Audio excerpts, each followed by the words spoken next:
Halo semuanya, bertemu lagi dengan Pak Agung. Mari kita belajar bersama.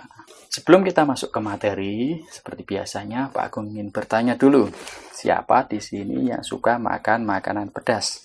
Seperti cabai, sambal, atau balado? Ada yang suka?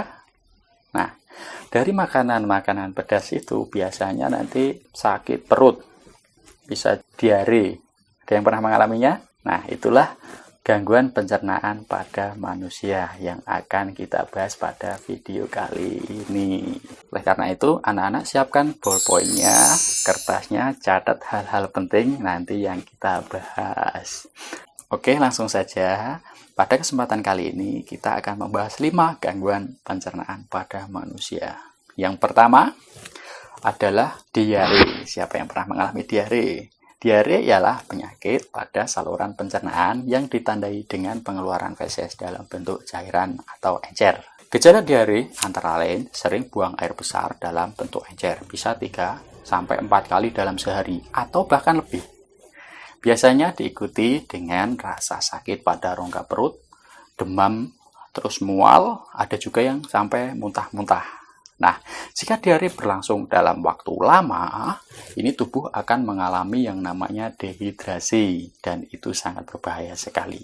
Cara penanganan diare ialah dengan tentu istirahat ya, minum air sebanyak-banyaknya, terus makan makanan yang lunak. Ini penting sekali. Dalam kasus diare yang lebih serius, penderita perlu mendapatkan infus.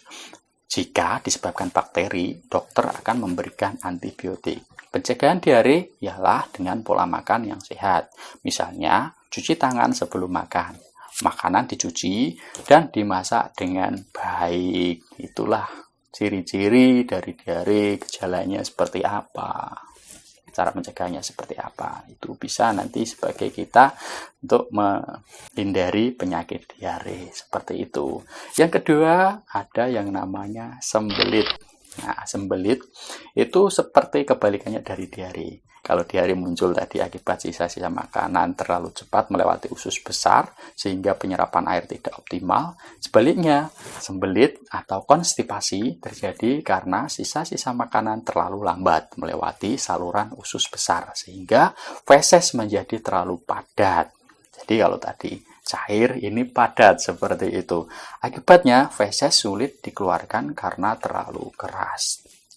Sembelit ini biasanya terjadi akibat kita jarang memakan makanan yang mengandung serat seperti buah-buahan dan sayur-sayuran. Ini anak-anak ini biasanya jarang sekali ini makan sayuran ya. Penanganan sembelit ialah dengan memakan obat pelunak feses dan memakan makanan berserat tinggi. Seperti tadi, buah-buahan, sayur-sayuran, agar-agar itu juga bisa. Adapun pencegahannya ialah dengan membiasakan buang air besar tiap hari. Ini biasanya kalau orang normal itu jam 6 pagi sampai jam 7 pagi itu biasanya buang air besar.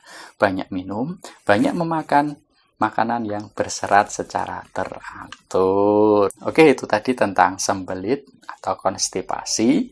Itu nanti sebagai antisipasi kita, cara pencegahan konstipasi, kita harus makan makanan yang berserat. Seperti itu.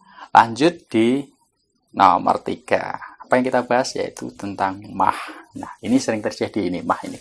MAH adalah luka yang terjadi pada lambung berupa rasa nyeri yang panas pada lambung yang terjadi akibat sejumlah kondisi. Nah, misalnya orang yang jarang makan, orang yang stres itu bisa terkena MAH. Seperti itu. Gejala MAH ini seperti pada umumnya adalah kembung, mual, muntah-muntah, dan kurang nafsu makan. Penyakit MAH disebabkan seringnya makan terlalu pedas. Stres juga bisa, dan juga bisa karena bakteri, serta efek samping penggunaan obat-obatan. Nah, cara mengobatinya jika masih ringan, itu bisa diobati dengan antacid dan juga obat-obatan herbal seperti temulawak, kunyit, lidah buaya, dan masih banyak lagi. Jika disebabkan bakteri, pengobatan bisa dilakukan dengan memberikan antibiotik.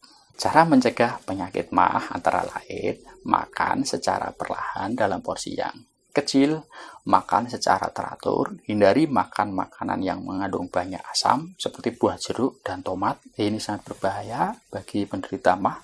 Batasi konsumsi makanan pedas, berlemak seperti itu, kurangin minuman berkafein. Ini ada yang suka minum kopi, nah itu dikurangi kalau kita menderita penyakit MAH seperti itu. Nah, yang keempat kita bahas ya tentang sariawan.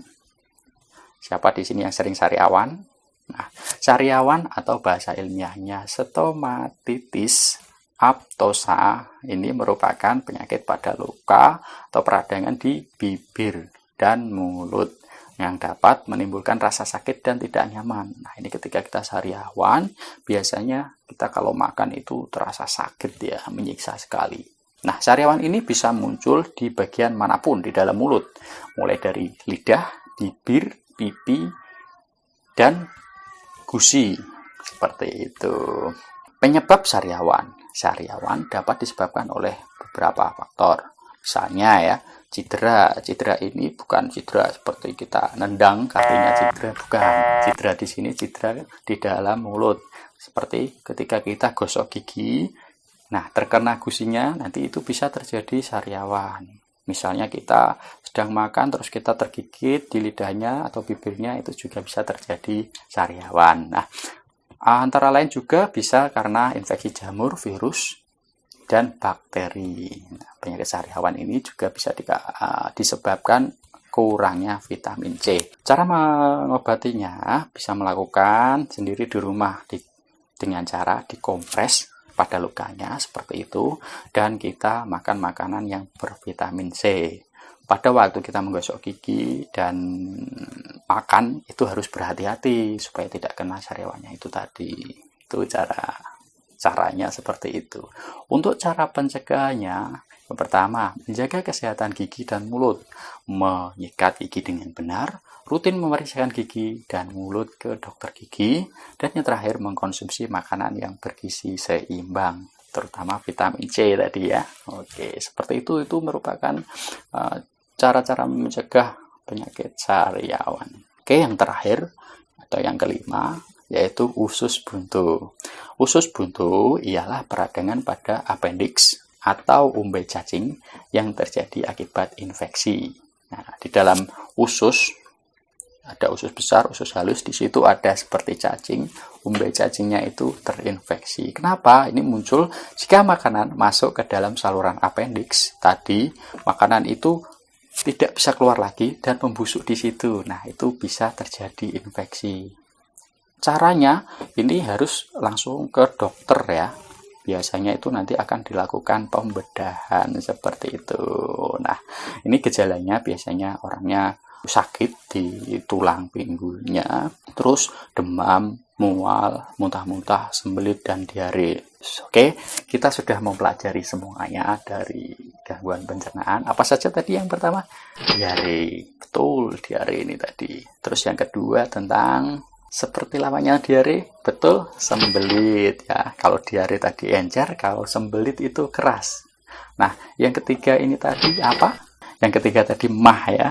Ini biasa disebabkan karena kita terlalu sering makan pedas, pola makan yang tidak teratur, dan stres. Yang keempat tadi sariawan, ini yang seringnya terjadi di mulut seperti itu.